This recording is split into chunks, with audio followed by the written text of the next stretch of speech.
do you think when you look at me? A woman of faith, an expert, maybe even a sister, or oppressed, brainwashed, a terrorist, or just an airport security line delay. That one's actually true. If some of your perceptions were negative, I don't really blame you. That's just how the media has been portraying people who look like me. One study found that 80% of news coverage about Islam and Muslims is negative.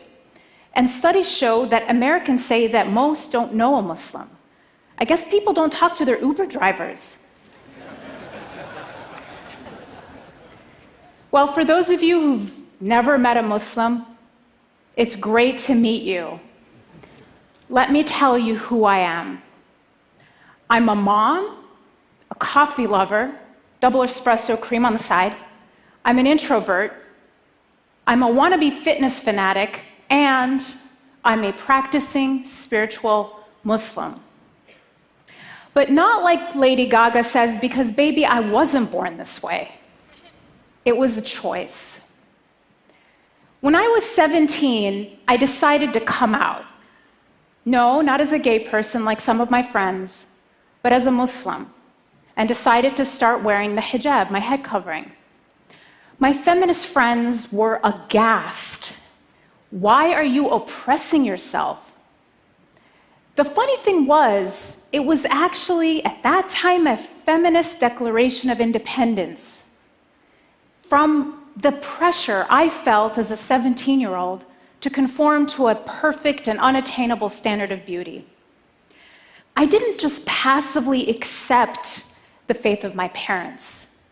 I wrestled with the Quran. I read and reflected and questioned and doubted and ultimately believed. My relationship with God, it was not love at first sight.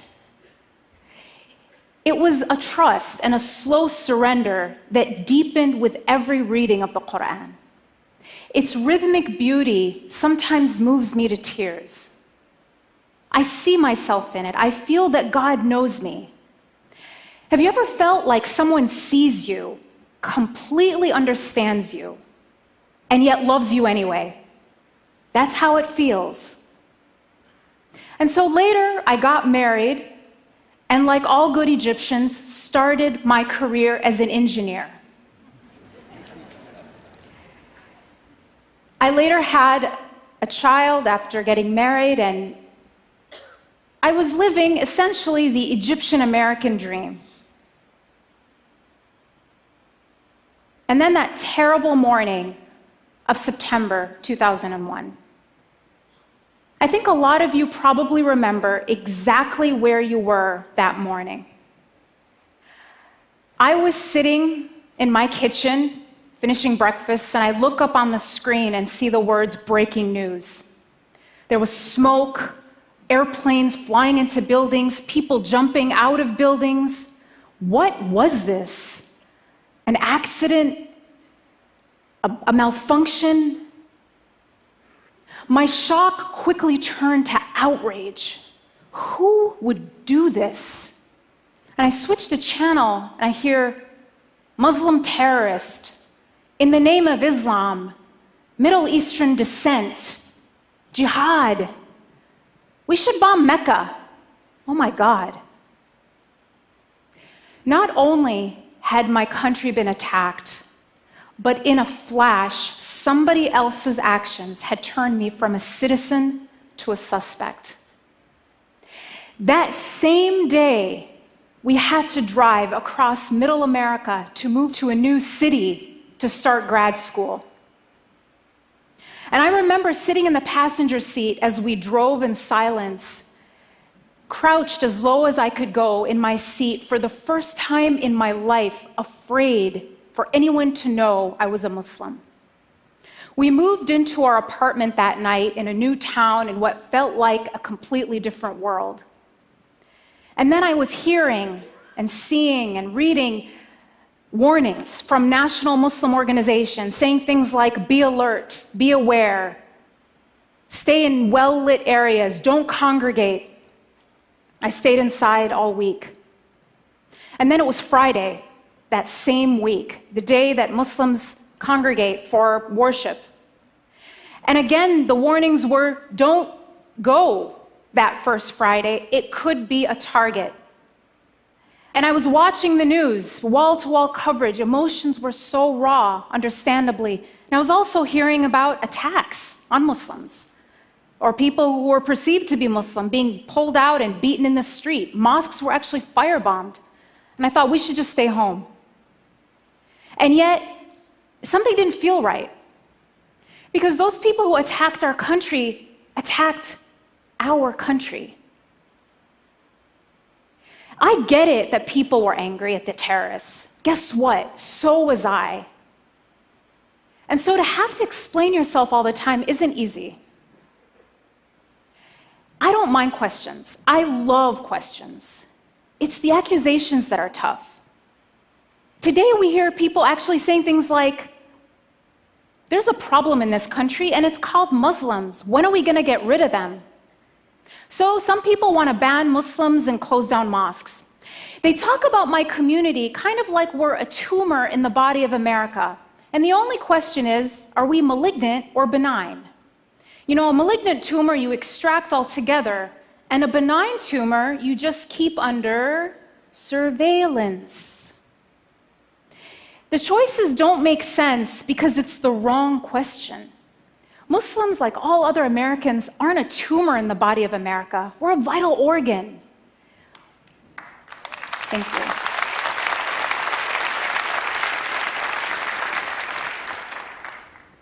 Muslims are inventors and teachers, first responders and Olympic athletes. Now, is closing down mosques going to make America safer? It might free up some parking spots, but it will not end terrorism. Going to a mosque regularly is actually linked to having more tolerant views of people of other faiths and greater civic engagement. And as one police chief in the Washington, D.C. area recently told me, people don't actually get radicalized at mosques. They get radicalized in their basement or bedroom in front of a computer. And what you find about the radicalization process is it starts online, but the first thing that happens is the person gets cut off from their community, from even their family, so that the extremist group can brainwash them into believing that they, the terrorists, are the true Muslims, and everyone else who abhors their behavior and ideology are sellouts or apostates. So if we want to prevent radicalization, we have to keep people going to the mosque. Now, some will still argue Islam is a violent religion. After all, a group like ISIS bases its brutality on the Quran. Now, as a Muslim, as a mother, as a human being, I think we need to do everything we can to stop a group like ISIS. But we would be giving into their narrative if we cast them as representatives of a faith of 1.6 billion people. Thank you. ISIS has as much to do with Islam as the Ku Klux Klan has to do with Christianity.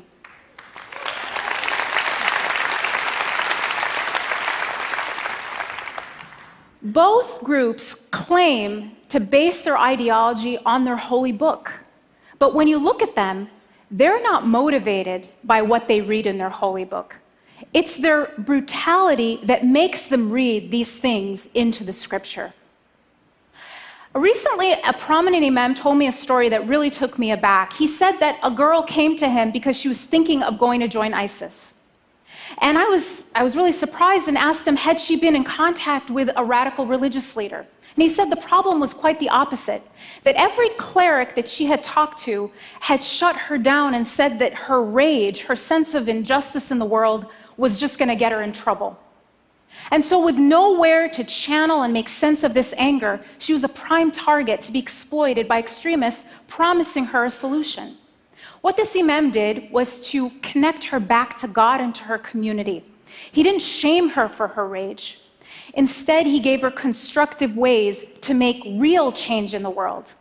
What she learned at that mosque prevented her from going to join ISIS. And I've told you a little bit about how Islamophobia affects me and my family, but how does it impact ordinary Americans? How does it impact everyone else? How does consuming fear 24 hours a day affect the health of our democracy, the health of our free thought? Well, one study, actually several studies in neuroscience, show that when we're afraid, at least 3 things happen. We become more accepting of authoritarianism, conformity, and prejudice.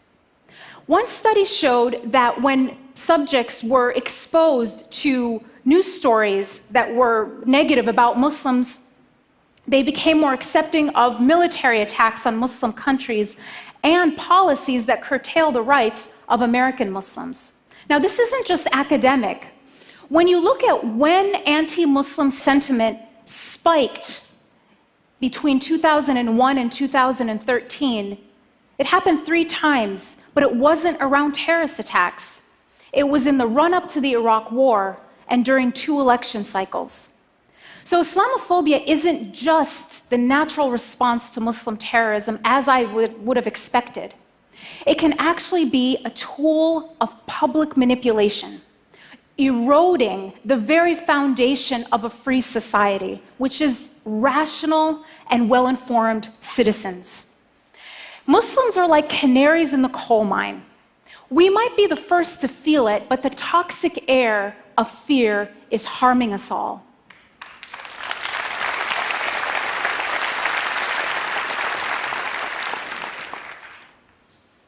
And assigning collective guilt isn't just about having to explain yourself all the time. Dia and his wife, Yusr, were a young married couple living in Chapel Hill, North Carolina, where they both went to school. Dia was an athlete, and he was in dental school, talented, promising.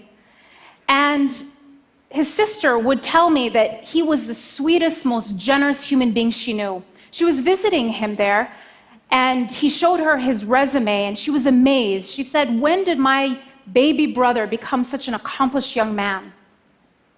Just a few weeks after Suzanne's visit to her brother and his new wife, their neighbor, Craig Stephen Hicks, murdered them, as well as Yusra's sister Roseanne, who was visiting for the afternoon, in their apartment, execution style, after posting anti-Muslim statements on his Facebook page. He shot Dia 8 times. So bigotry isn't just immoral, it can even be lethal. So back to my story. What happened after 9/11? Did we go to the mosque or did we play it safe and stay home? Well, we talked it over, and it might seem like a small decision, but to us it was about what kind of America we wanted to leave for our kids. One that would control us by fear, or one where we were practicing our religion freely. So we decided to go to the mosque, and we put my son in his car seat, buckled him in, and we drove silently and tensely to the mosque. And I took him out, I took off my shoes, I walked into the prayer hall. And what I saw made me stop. The place was completely full. And then the imam made an announcement thanking and welcoming our guests, because half the congregation were Christians, Jews, Buddhists, atheists, people of faith and no faith, who had come not to attack us, but to stand in solidarity with us.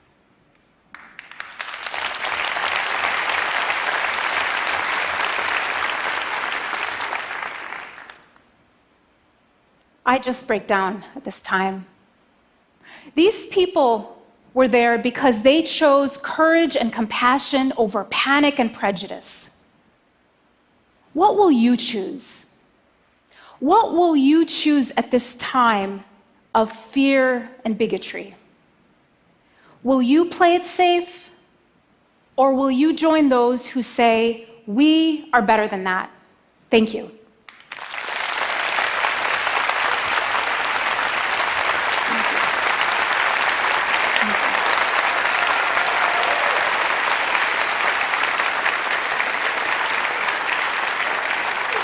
Thank you so much.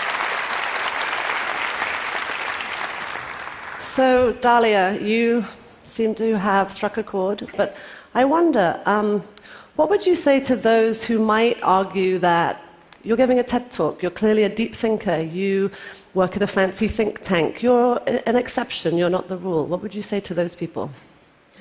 I would say, don't let this stage distract you. I'm completely ordinary. I'm not an exception. My story is not unusual. I am as ordinary as they come. When you look at Muslims around the world, and I've done this, I've done the largest study ever done on Muslims around the world. People want ordinary things. They want prosperity for their family, they want jobs, and they want to live in peace. So I am not in any way an exception. When you meet people who seem like an exception to the rule, oftentimes it's that the rule is broken, not that they're an exception to it. Thank you so much. Thank you so much. Dalia, go ahead. Thank you.